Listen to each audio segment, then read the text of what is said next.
आज हम लोग पढ़ेंगे पॉलिटी का एक सेक्शन, इमरजेंसी यानी आपातकाल।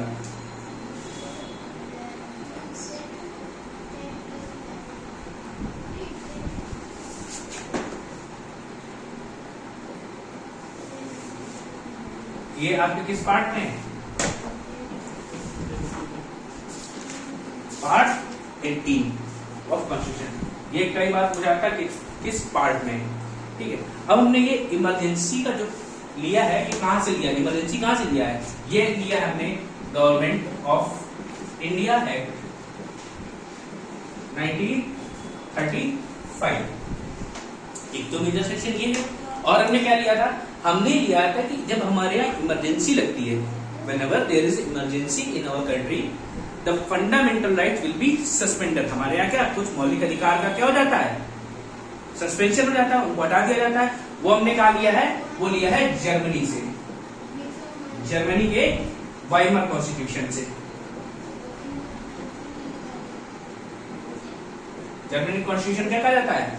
वाइमर। ऐसे अलग अलग कंट्रीज से कॉन्स्टिट्यूशन का अलग अलग नाम है, या वहां के पार्लियामेंट्स का अलग अलग नाम है। जैसे लीबिया के वो कॉन्स्टिट्यूशन को ग्रीन बुक कहा जाता है। तो आपको क्या करना है, ये स्टैटिक पोर्शन है, आप अपना खुद से तैयार कर सकते हैं इसको, ठीक है। अब क्या है, इमरजेंसी की बात करें तो इमरजेंसी क्या है, हमने 3 टाइप की पढ़नी है। 3 टाइप की इमरजेंसी कौन कौन सी है? पहली है नेशनल इमरजेंसी,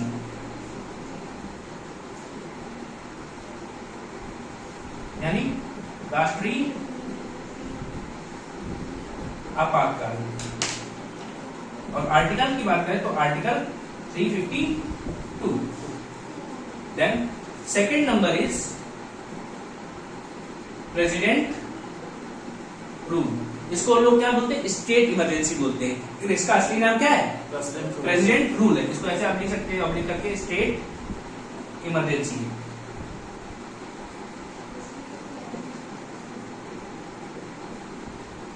राष्ट्रपति शासन, ये कौन सा है? आर्टिकल 356।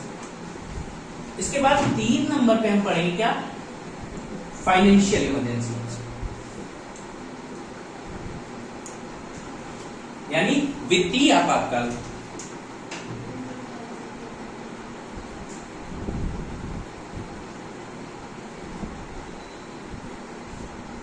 आर्टिकल 360।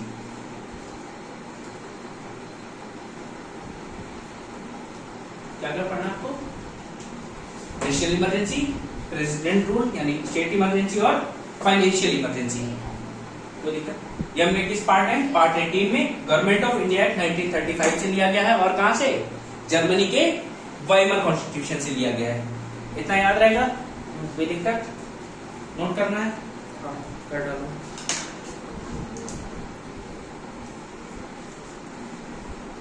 तो सबसे पहले हेड निकाल लो, नेशनल इमरजेंसी।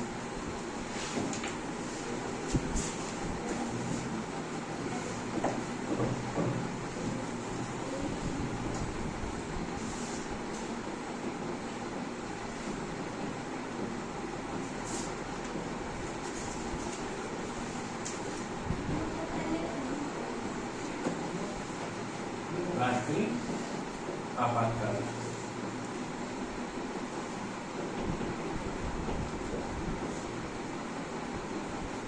आर्टिकल 352।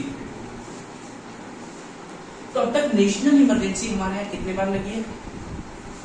पता नहीं, 3 बार। नेशनल इमरजेंसी अब तक 3 बार लग चुकी। कब कब?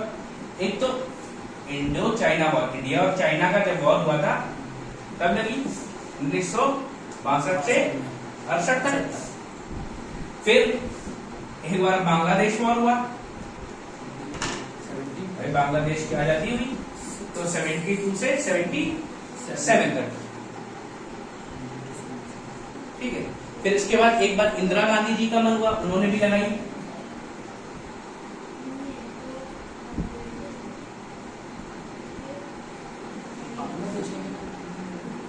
(1975 से 77 तक। और इन्होंने किस नाम पे लगाई थी?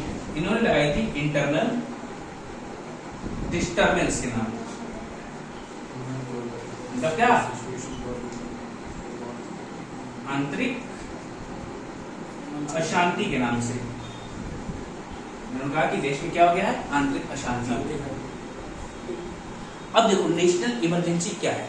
नेशनल इमरजेंसी कब लगाई जा सकती है, तो जब भी क्या आपके देश में को खतरा हो, किस बात का, वॉर का हो, एक्सटर्नल एग्रेशन का हो,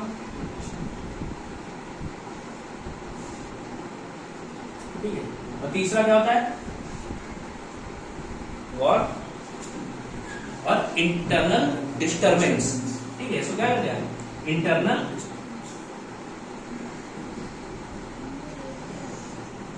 डिस्टर्बेंस। अब ये जो इंटरनल डिस्टर्बेंस वर्ड था, इसको क्या किया गया, इसको बाद में 44th अमेंडमेंट द्वारा इसको चेंज कर दिया गया और इसका नाम रख दिया गया क्या, आर्म्ड रिबेलियन। क्या कर दिया गया इसको, armed rebellion by 44th amendment act 1978। इससे पहले क्या था, इंटरनल डिस्टर्बेंस। ये कंडीशन सिर्फ नेशनल इमरजेंसी। हाँ।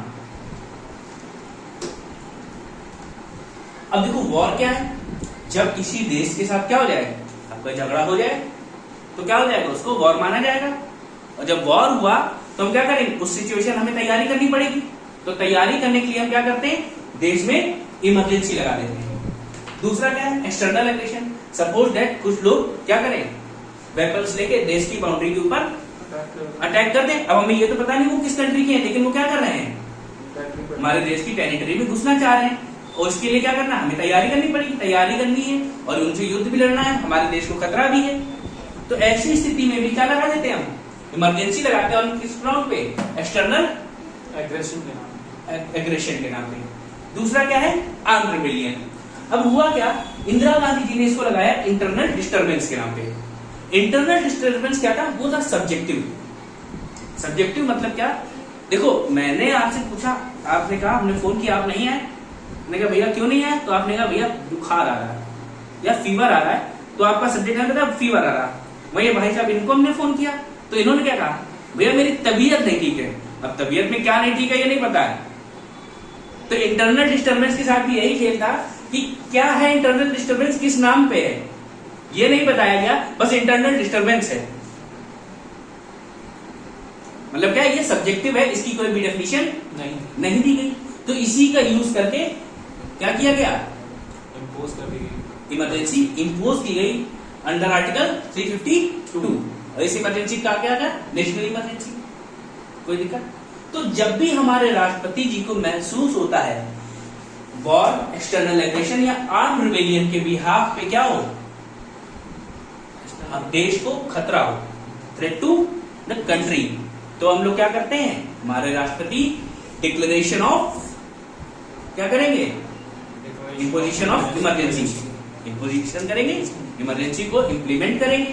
कोई दिक्कत यहाँ तक, इसको नोट कर लो। तो भैया क्या बताया गया कि इमरजेंसी तीन बिहाफ पे लग सकती, क्या, एक तो वॉर, भाई किसी देश से हमारा युद्ध है तो अभी हम इमरजेंसी लगा देंगे। दूसरा एक्सटर्नल एग्रेशन, कोई हमारे देश पे बाहर से चढ़ाई कर रहा है, युद्ध की तैयारी कर रहा है, अब हमें उसका देश का नाम नहीं पता, क्या है एक्सटर्नल एग्रेशन। या कोई गैंग है वो क्या कर रही है, नुकसान पहुंचा रही है हमको, हमारे देश से खतरा है। या फिर क्या हो, आर्म्ड रिबेलियन, लोग सशस्त्र विद्रोह कर दे देश की सीमा के भीतर, कर सकते हैं ना, नहीं कर दें, अच्छा कर दें, मान लो कुछ होते हैं, वैसे तो उनको राइट नहीं है, गलत है, आर्म्ड रिबेलियन नहीं, फिर भी अगर वो कर दें तो क्या होगा, इंटरनल डिस्टर्बेंस पहले ये शब्द था, फिर इस शब्द को रिप्लेस कर दिया गया आर्म्ड रिबेलियन, क्योंकि इंटरनल डिस्टर्बेंस क्या था, एक सब्जेक्टिव टर्म था, मतलब इसकी कोई परिभाषा नहीं थी। अब इसको कोई भी अपने हिसाब से क्या कर रहा था, मैनिपुलेट करके इंप्लीमेंट कर रहा है।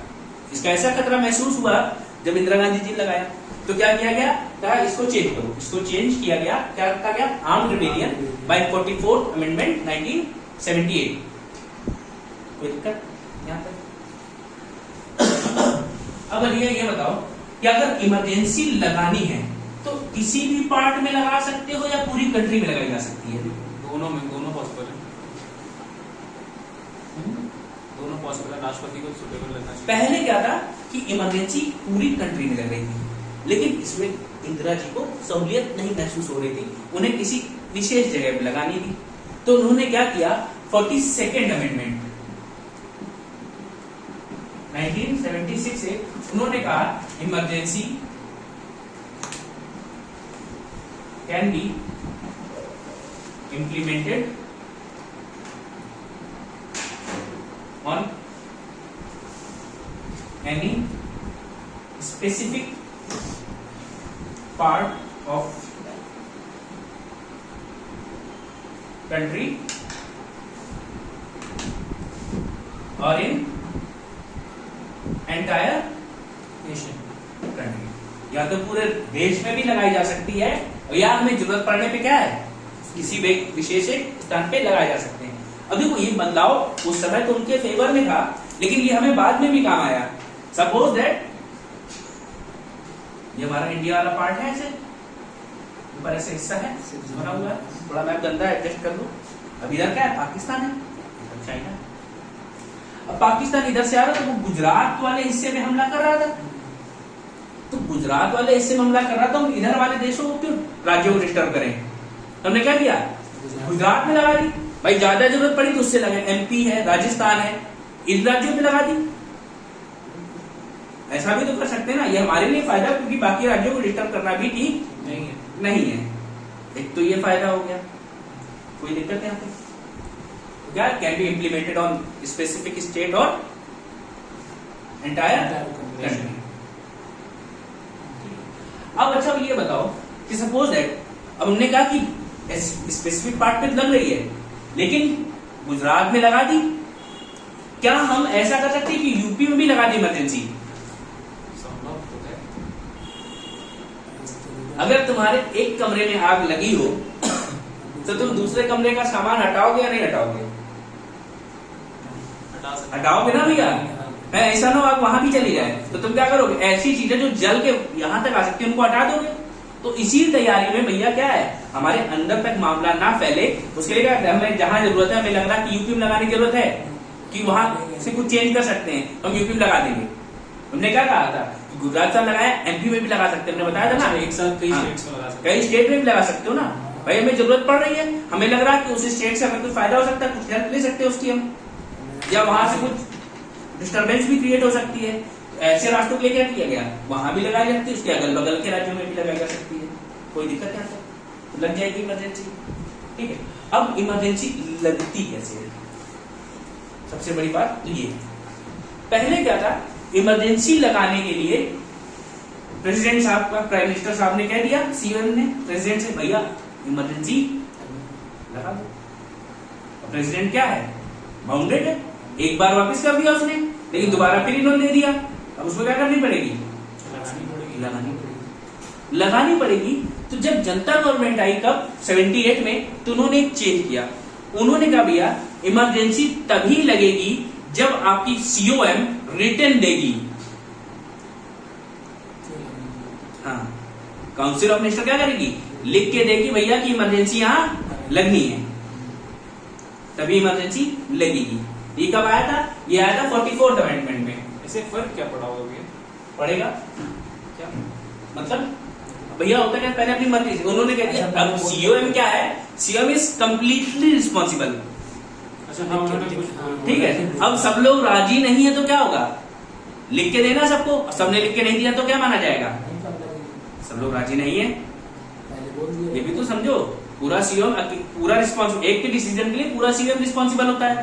तो भैया लिख के दो, लिख के दोगे तो सबका पता चलेगा ना, क्योंकि अगर सरकार गिरेगी भी तो क्या होगा, सबके सब बाहर जाएंगे, क्योंकि जुडिशियल रिव्यू भी इस पे है, एप्लीकेबल है जुडिशियल रिव्यू।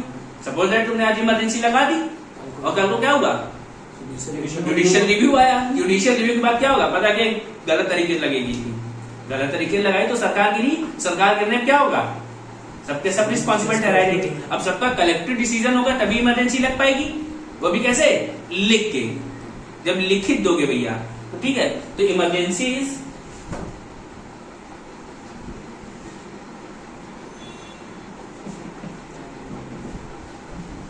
imposed by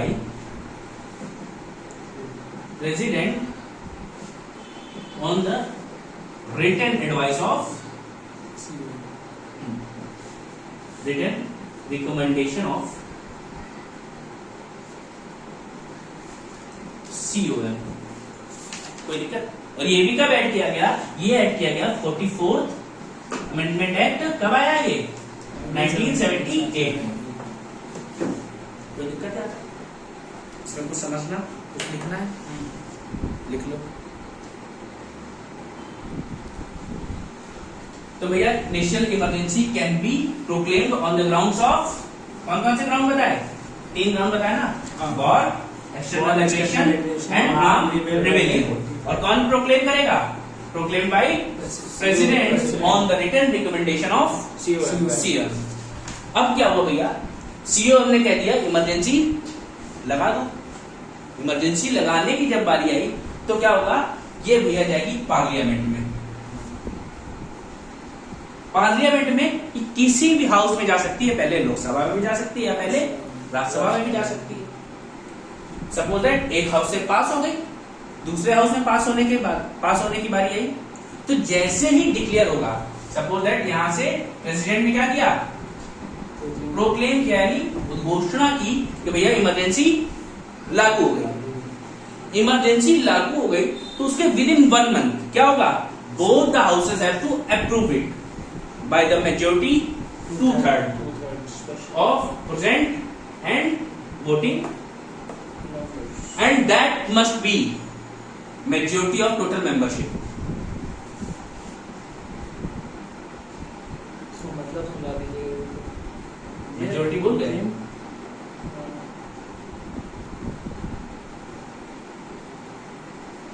पहले प्रोक्लेम होती है।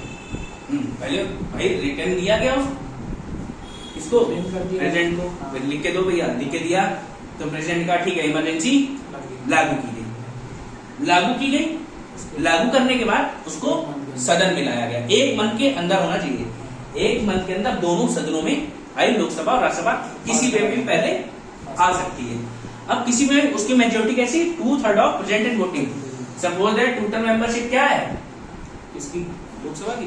कुछ भी मान लो, 200 मान लो, एग्जैक्ट क्यों हम बात कर रहे हैं? 200 हमने मान ली, और 200 का 2/3 कितना होता है?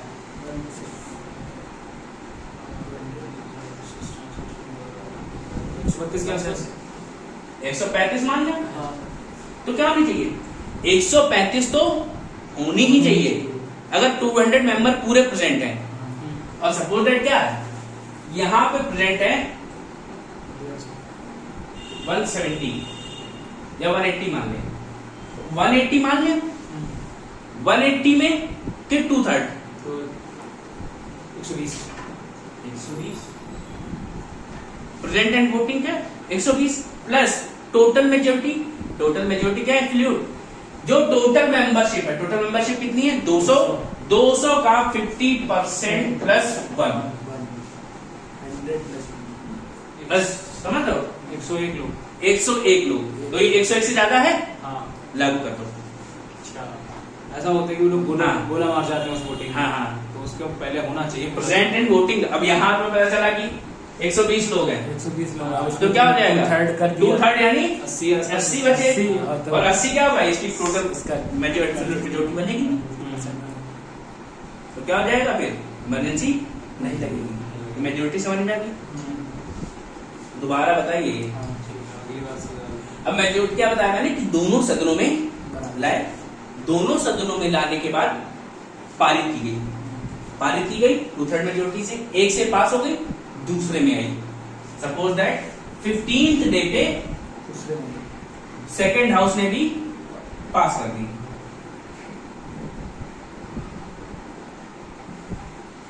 तो भैया अब इमरजेंसी जो काउंट की जाएगी, कहां से काउंट की जाएगी? 15th डे से। अब नेक्स्ट कहां तक? 6 मंथ तक टोटल चलेगी। समझे मेरी बात? क्या पहले तो इसको 1 महीने के अंदर अप्रूव करना था, तो 1 महीने में 15 दिन गुजर गए इनको अप्रूव कराते कराते। नहीं मिलना चाहिए। ठीक है, तो 15वें दिन इन्होंने क्या किया? अप्रूव कर दिया। अप्रूव किया, एक बार राज्यसभा से हो गई थी या लोकसभा से, किसी से पहले हो गई थी। दूसरे सदन ने 15वें दिन इसको पारित कर दिया यानी पास कर दिया, पास होने के बाद इमरजेंसी इंप्लीमेंट हो जाएगी and it will be continued for 6 month. अब क्या है, 6 महीने चली, अगर दोबारा लगानी है इमरजेंसी तो दोबारा लगाने के लिए 6 महीने से पहले फिर से आप दोबारा दोनों हाउसेस से पास कराओगे। 6 महीने पहले अंदर ही सिम करा दो। हाँ, 6 महीने के अंदर ही दोबारा दोनों हाउसेस की सेटिंग कराओ और दोनों से पास करा दो, अगले 6 महीने के लिए फिर कंटिन्यू कर दो, फिर वही करना, फिर वही सेटिंग करा दो कितनी खत्म होने से पहले, और it can be extended for n numbers of time. कितनी बार भी जाओ उतनी बार लगा बढ़ा सकते हो। हर टाइम 6 हाँ, मंथ हर बार 6 महीने के लिए ही बढ़ेगी। तो दिक्कत यहाँ तक ठीक है। तो क्या भैया, 1 महीने के लिए within to be approved within 1 month by both houses. क्या मेजोरिटी कैसी होनी चाहिए, 2/3 of present and voting and that must be majority of total membership. ये समझ में आ गई, ठीक है। फिर क्या होगा, जिस दिन से लगेगी वहां से 6 मंथ काउंट किए जाएंगे। जैसे 6 मंथ ओवर होने वाले हैं, अगर आपने इसको री अप्रूव नहीं किया तो क्या हो जाएगी, इमरजेंसी ऑटोमेटिकली हट जाएगी, रिमूव हो जाएगी या रिवोक हो जाएगी। कोई दिक्कत नहीं आता। ऐसे करते करते हम इसको n नंबर्स ऑफ टाइम बढ़ा सकते हैं।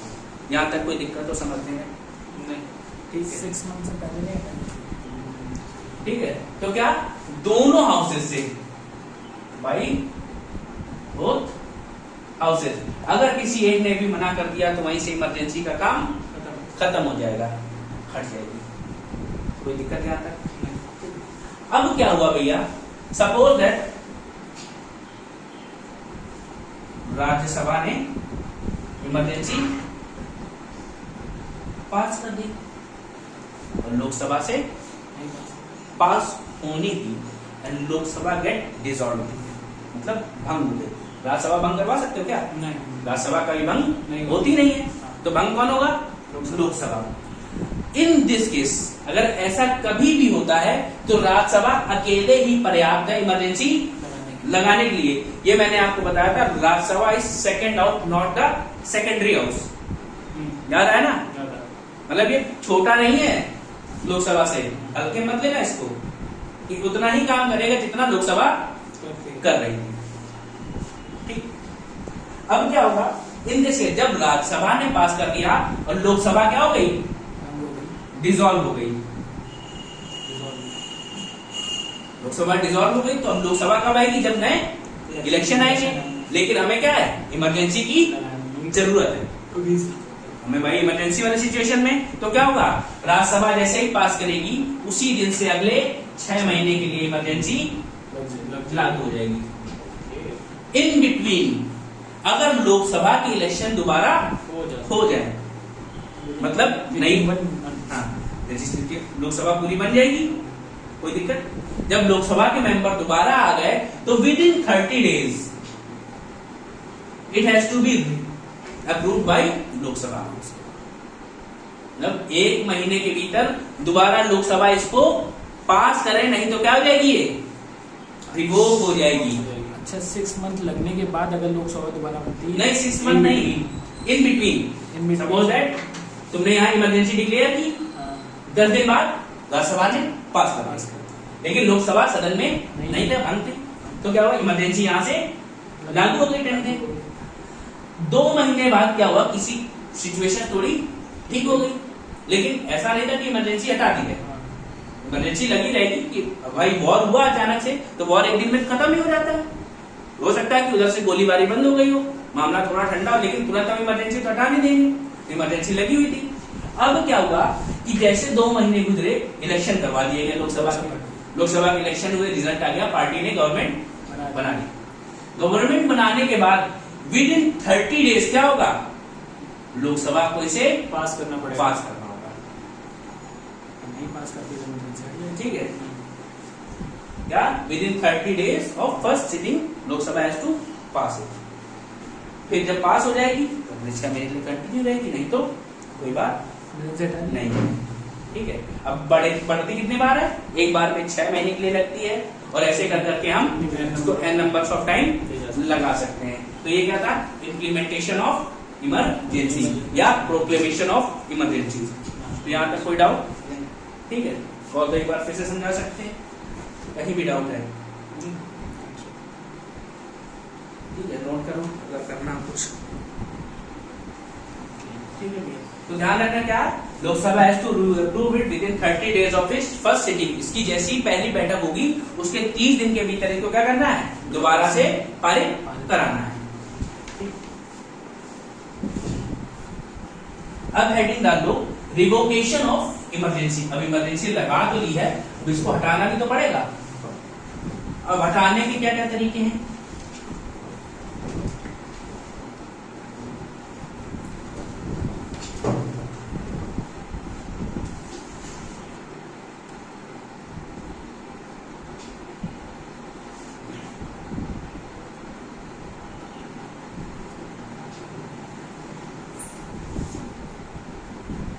पहला देखो, जैसे ही इमरजेंसी क्या किया, प्रेसिडेंट ने प्रोक्लेम किया, घोषणा होने के बाद वो दोनों सदनों में आई, विदिन 1 मंथ क्या करना, उसको अप्रूव करना। दोनों सदनों में आई और पहले ही मान लो राज्यसभा पहला हाउस था, उसने क्या कर दिया, डिनाई कर दिया, तो बात वहीं से खत्म हो गई। या राज्यसभा पास कर दे, लोकसभा डिनाई कर दे, तो भी नहीं लगेगी।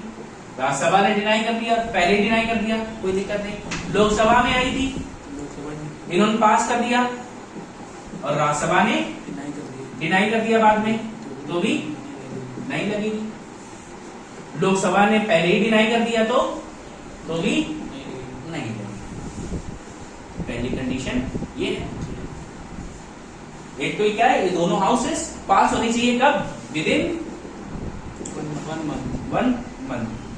अगर ऐसा नहीं होता है तो क्या हो जाएगा, अपने आप इमरजेंसी हट जाएगी। कोई दिक्कत यहाँ पे? अगला देखो क्या है, दूसरा क्या है, president can also revoke emergency. President can also proclaim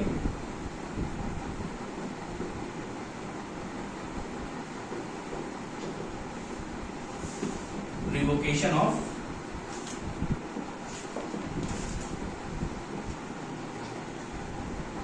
emergency, but कैसे, council of ministers, on the advice of COM, on the advice of CO। लेकिन अभी तुमने देखा क्या चीज, लगाते समय कैसी रिकमेंडेशन चाहिए थी, रिटन। अब कई दूर लग जाएगी, अब मुंह से बोल दो कि हट जाएगा काम। मतलब लगाना कठिन है और कठिन होना भी चाहिए, वरना कोई भी इसका गलत इस्तेमाल भी कर सकता है। इसे लगाने के लिए क्या है, रिटन रिकमेंडेशन। अब हटाना है मतलब हम नॉर्मल सिचुएशन में आ रहे थे, वो तो पहले ही पता चल रहा है, तो क्या है, सीधे सीधे क्या किया, COM ने प्रेसिडेंट से कह दिया भैया हटा दो। प्रेसिडेंट साहब ने क्या किया, हटा दिया, इमरजेंसी हट गई, कोई दिक्कत? और क्या, लोकसभा के पास एक स्पेशल पावर है in case of revocation of emergency. Lok Sabha has special power. अगर लोकसभा के 10% मेंबर क्या करें, लोकसभा के 10% क्या करें, एटलीस्ट एक रिटर्न किसको दें, प्रेसिडेंट को दें, या तो फिर अगर देखो लोकसभा सेशन में होगी 10% मेंबर रिटर्न रिकमेंडेशन दें,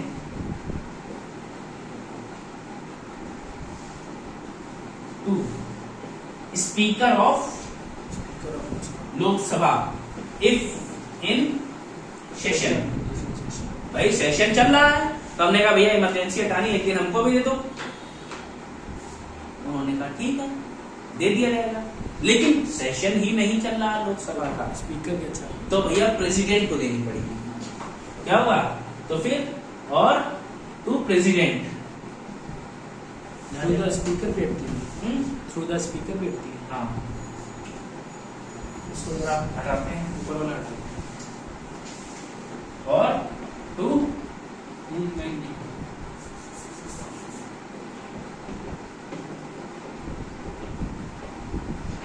president if session Lok Sabha is not in session session. कोई दिक्कत नहीं। जैसे ही ये दिया जाएगा लेटर दिया गया, इसके 14 दिन के अंदर क्या होगा, विद इन 14 डेज एक सिटिंग बुलाई जाएगी। ठीक है भैया, एक बैठक बुलाई जाएगी और उस बैठक में सिंपल मेजोरिटी से क्या हो जाएगा, इसको पास कर दिया जाएगा। और जैसे ही ये सिंपल मेजोरिटी से पास होगा, emergency shall be revoked.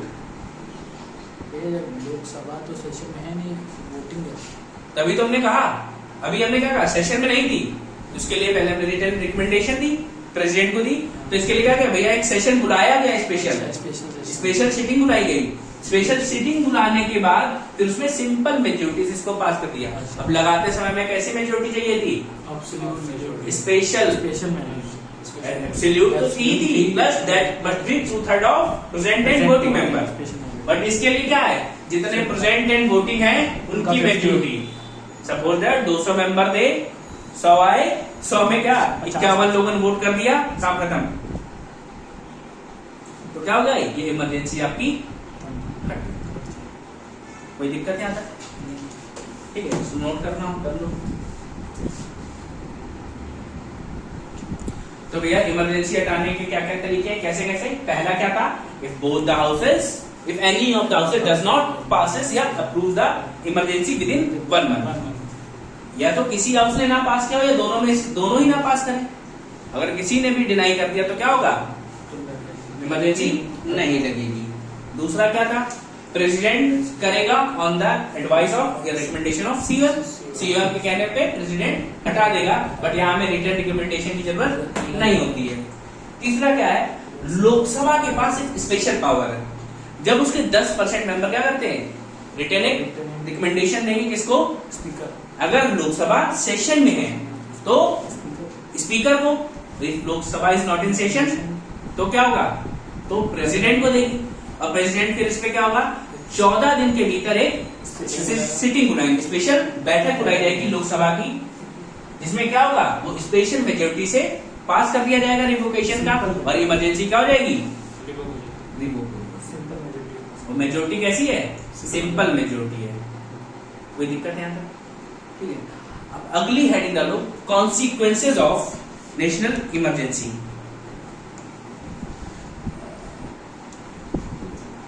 Heading डालनी है हम लोगों को, कॉन्सिक्वेंसेज ऑफ नेशनल इमरजेंसी। इसका क्या क्या प्रभाव पड़ेगा।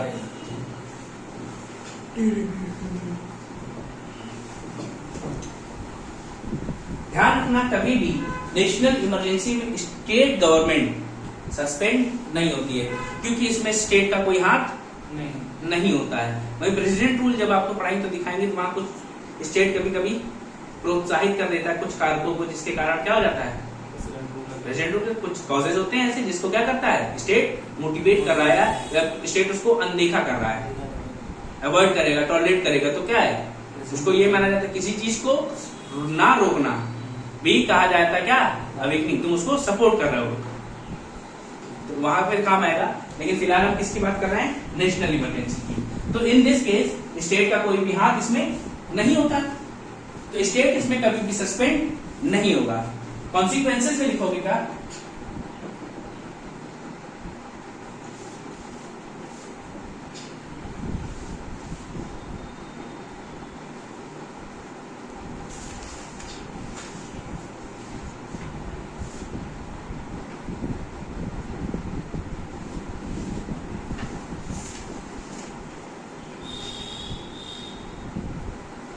एग्जीक्यूटिव कॉन्सिक्वेंसेस, यानी इनको क्या कह सकते हैं, एडमिनिस्ट्रेटिव भी बोल सकते हो। एडमिनिस्ट्रेशन क्या है, एग्जीक्यूटिव एक नहीं है। अब भैया देखो, यहां पे क्या होगा, स्टेट को सेंट्रल के डायरेक्शन पे काम करना पड़ेगा। ठीक है, state has to work on the instructions of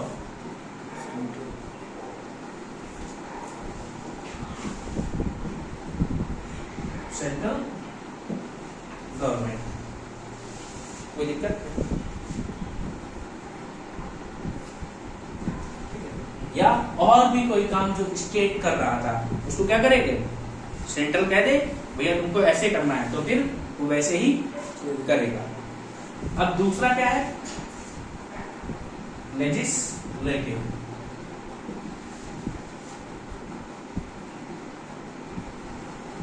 legislative consequences यानी विधायी लॉ बनाने की पावर में क्या डिफरेंस आएगा?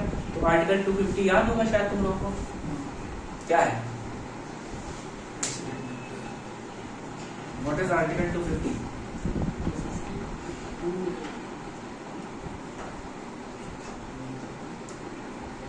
During national emergency, subject of state became concurrent subject. अब देखो मैंने आपको सब्जेक्ट्स बताए थे, 3 सब्जेक्ट बताए होंगे। स्टेट सॉरी सेंट्रल पहले हो गए, कुछ सब्जेक्ट सेंट्रल के पास है, कुछ स्टेट के पास है, कुछ कंकरेंट लिस्ट में। तो स्टेट सेंट्रल वालों पे सेंट्रल लॉ बनाता है, स्टेट वालों पे स्टेट लॉ बनाता है, कंकरेंट पे दोनों लॉ बनाते हैं। सेंट्रल अपने तो लॉ बनाएगा था, लेकिन स्टेट में लग गई इमरजेंसी। जैसे ही इमरजेंसी लगेगी तो under article 250 state subjects became concurrent subject.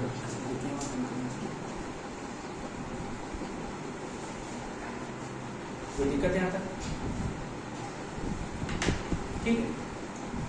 अब देखो भैया मैंने ये बताया कि इमरजेंसी अगर एक राज्य में लगी दूसरे राज्य में लगाई जा सकती है, तो ऐसे ही लॉज भी तो बनाए जा सकते हैं दूसरे राज्यों के लिए।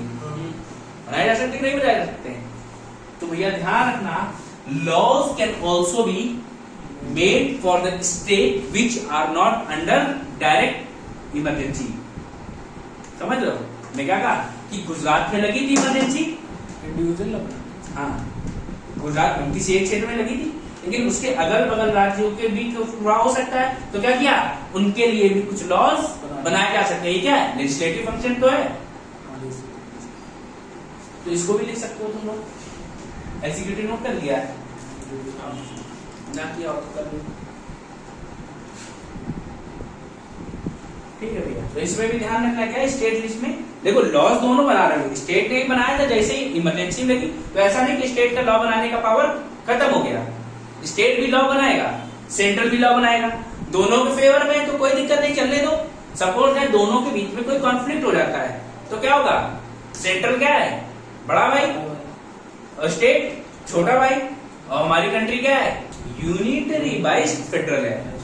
हम एकात्मक की तरफ झुके हुए हैं। तो क्या होगा? तो बड़े भैया की बात सुननी पड़ेगी, नहीं बड़े भैया थप्पड़ मारेंगे।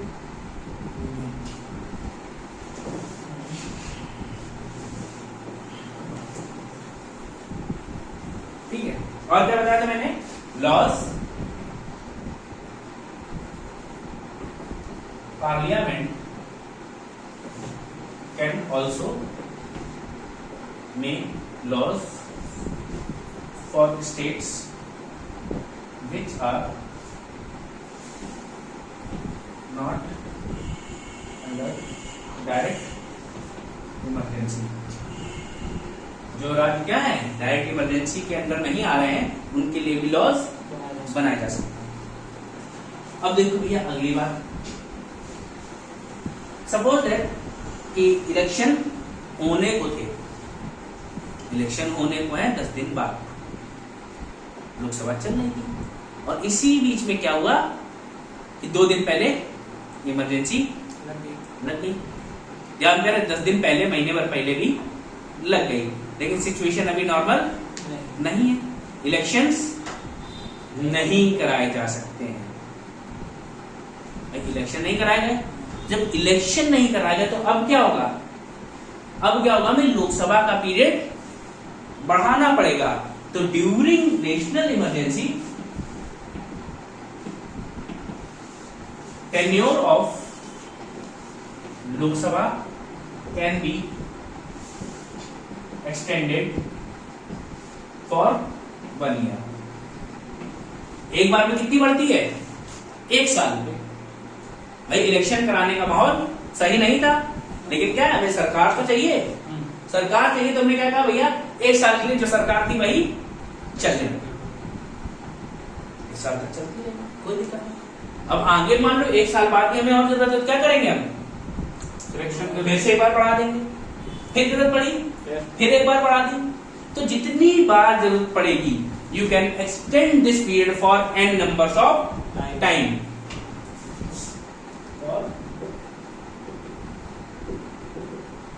मतलब जितनी बार आपको जरूरत हो उतनी बार आप इसे लगा सकते हैं, कोई दिक्कत।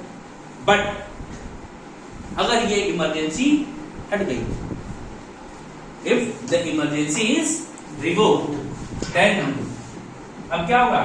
Within 6 months.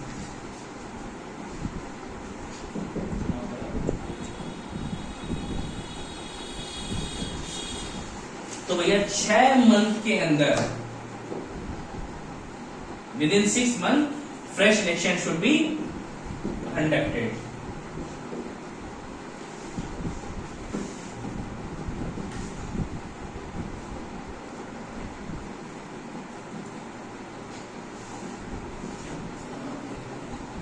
कब से 6 मंथ किए जाएंगे? From the day emergency ended. भाई आज क्या हुआ? आज कितनी तारीख है? आज 29 जून है, 30 है। 30 जून है, 30 जून है। अब 30 जून को इमरजेंसी मान लो खत्म हो गई, 30 जून को इमरजेंसी खत्म हो गई और लोकसभा का सेशन बढ़ा हुआ था, लेकिन इमरजेंसी खत्म हो गई तो हम मतलब नॉर्मल स्टेट में आ गए। तो हमें क्या करना है? आज 30 जून यानी कल से 6 महीने बाद, जुलाई, अगस्त, सितंबर, अक्टूबर, नवंबर, दिसंबर, मतलब दिसंबर खत्म होते होते उससे पहले हमें क्या करना पड़ेगा? लोकसभा के फ्रेश इलेक्शन कराने हैं। नई सरकार बना खड़ी करो, कोई दिक्कत नहीं आता है। तो with in 6 month fresh election of Lok Sabha should be conducted, कोई दिक्कत। और किस दिन से? जिस दिन से इमरजेंसी खत्म हुई है। और देखो क्या होगा अब भैया, लेजिस्लेटिव क्या, कुछ लॉज भी तो बनाए गए, देखा ना तुम लोगों ने कि कुछ कानून बनाए गए। इमरजेंसी आई, इमरजेंसी के समय हमें जरूरत पड़ी कि हमें कुछ कानून चाहिए, तो हमने क्या किया? कुछ कानून बना दिए इमरजेंसी के समय। अब वो क्या चलते रहे, लेकिन जिस दिन से इमरजेंसी खत्म हो जाएगी तब उन कानूनों के साथ क्या होगा? क्या हमें तब भी वही जरूरत है? जरूरत है, हो भी सकती है और नहीं भी हो सकती है। कुछ ऐसे लॉज होते हैं कि क्या वो फ्यूचर में हमारे काम के होते हैं। भाई क्या है, हमें पता चला कि आज ये सिचुएशन बनी थी, हम वो सिचुएशन दोबारा ना क्रिएट हो तो कुछ हमने ऐसे लॉज बना दिए, और कुछ लॉज हमें सिर्फ इमरजेंसी करने की जरूरत थी। तो जो हमें जरूरत होगी तो वो हमें क्या है, वो पार्लियामेंट द्वारा पास करके उनको लॉ बना दिया जाए, पास कराना पड़ेगा। पास कराना पड़ेगा। अगर लॉ नहीं बनाया जाता है तो जिस दिन से इमरजेंसी खत्म हुई है उसके 6 महीने बाद वो लॉज भी खत्म हो जाएंगे, ठीक है। तो लॉज मेड ड्यूरिंग इमरजेंसी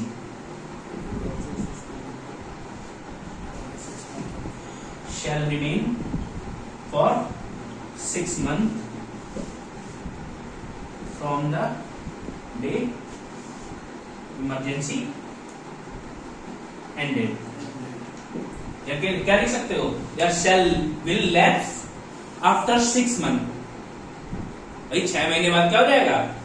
खत्म हो जाएंगे ये लॉस पूरी तरीके से, कोई दिक्कत यहाँ तक। इसको नोट कर लो। अगला भैया लिखो फाइनेंशियल कॉन्सिक्वेंसेस, यानी वित्तीय प्रभाव। 14 फाइनेंस कमीशन का नाम सुने हो? 14 फाइनेंस कमीशन ने क्या रिकमेंड किया है कि सेंट्रल कितना शेयर देंगे स्टेट को?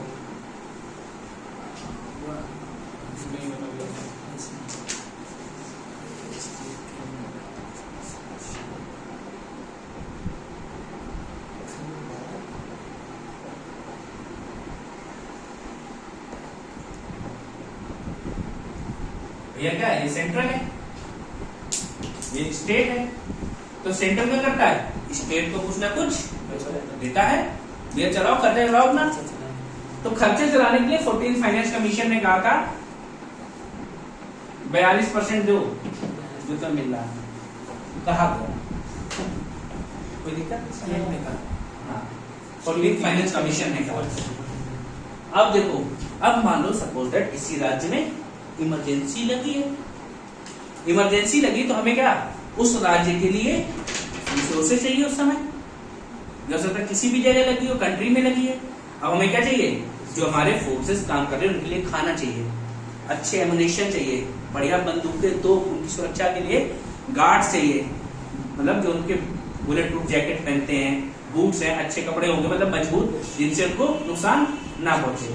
तो उसके लिए उन्हें क्या चाहिए, पैसा। और पैसा तो उनके पास फिक्स था, तो इस केस में क्या करेंगे, वो जो स्टेट्स को पैसा दे रहे थे कमी कर देंगे। भाई कमी कर सकते हैं, और ऐसा नहीं कि सिर्फ जिसमें लगी उसी को कम कर सकते हैं, वो किसी भी स्टेट का कर सकते हैं, किसी भी राज्य का हो सकता है, याद रखना। हाँ, पूरे इंडिया में वो किसी भी राज्य का, या पूरे इंडिया में सभी राज्यों से कहते हैं भैया इस बार हम इतना नहीं दे पाएंगे, कम कर लो, हमें जरूरत है 10%। ठीक है, तो during national emergency financial power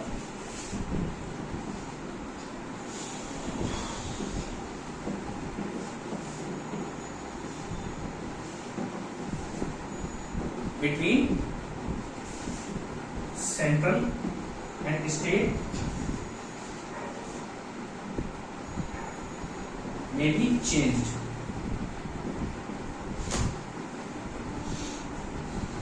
या कह सकते हो cease to be operational।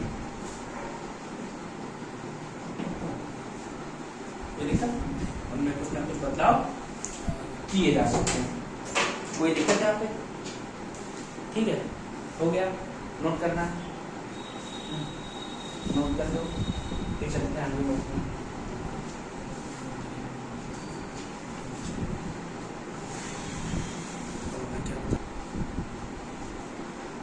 अब देखो भैया, आपकी कंट्री में क्या है, नेशनल इमरजेंसी लगी हुई है, नेशनल इमरजेंसी लगी हुई है। अब आप क्या कर रहे हो, आप कह रहे हैं भैया हमको इकट्ठा होने का अधिकार चाहिए, अधिकार चाहिए, राइट टू बी गैदर। या आप कह रहे हो मुझे बोलने का अधिकार चाहिए, आप न्यूज़पेपर में अंदर की बातें छाप रहे हो। अब भैया दूसरे देश से हमारा युद्ध चल रहा है, आप न्यूज में क्या कर रहे हो, डेली रिपोर्टिंग कर रहा है, हमारे देश ने ये तैयारी कर ली है, बगल वाले देश को पता चल गया, अच्छा अब तुम्हारे पास ये ठीक है, हम इससे बड़ा वाला लेके आएंगे। ठीक है, और मीडिया का क्या है, ये राइट टू स्पीच का अधिकार है, राइट टू असेंबल। हम कहीं भीड़ लगाना चाहते हैं, नॉर्मल कंडीशन में क्या है, आप जाके दिल्ली के ग्राउंड में बैठ जाते हैं, या इधर पंजाब वाले बॉर्डर पे किसान आंदोलन का धरना दे रहे हैं, कोई दिक्कत नहीं। लेकिन जैसे ही आप इमरजेंसी के अंदर आए तो अब सरकार क्या करेगी, नॉर्मली तो उसने आपको नहीं हटाया, बैठे रहने दिया। अगर हम इमरजेंसी स्टेट में होते तो तुरंत सरकार कुछ फोर्स भेजती, मार डंडा बराबर कर देती, चलो घर के अंदर। हम यहाँ बाहर से परेशान है, तुमको घर के अंदर परेशान कर रहे हो, है ना। तो ये क्या है, अब ये सब क्या है, आपके फंडामेंटल राइट्स हैं। और फंडामेंटल राइट से क्या हो रहा है, यहाँ पे हमको सस्पेंड किया जा रहा है। छेड़छाड़ कह सकते हो, बट ये हमारे हित के लिए होते हैं ये पावर्स। क्योंकि क्या है, हम अगर राइट टू असेंबल, हम इकट्ठा हो गए जाके, सामने वाले ने चला दी गोलियां, खत्म। भाई लोग क्या, इधर पंजाब में कौन सा बॉर्डर है ना, लोग बॉर्डर घूमने जाते हैं, वाघा बॉर्डर किधर है, तो घूमने जाते हैं। अब दोनों देशों के बीच में युद्ध चल रहा है, हमें घूमने जाना है, कहीं भी घूम सकते ना, अधिकार है हमारे पास, हम घूमने का वाघा बॉर्डर मार दिया गया, कैसे जाओगे। लेकिन सरकार क्या कहती है, जैसे इमरजेंसी नहीं, अब नहीं जाना है, ये राइट तुम्हारा खत्म हो गया है। ठीक है, तुम व्यापार करने जा रहे हो इंटरस्टेट, मतलब अपने राज्य से दूसरे राज्य में जा रहे हो, अपनी कंट्री से दूसरी कंट्री में भी जा रहे हो, तो भी तुमको रोका जा सकता है। क्यों खतरा है, क्यों हो सकता है कि तुम व्यापार के सारे अपनी न्यूज वहां दे दो, या तुमको पकड़ के वहां मार थप्पड़ पूछ ले तुमसे, तुम ना बर्दाश्त कर पाए तो क्या करोगे, पूछेंगे ना। तो लिखो कॉन्सिक्वेंसेज ऑफ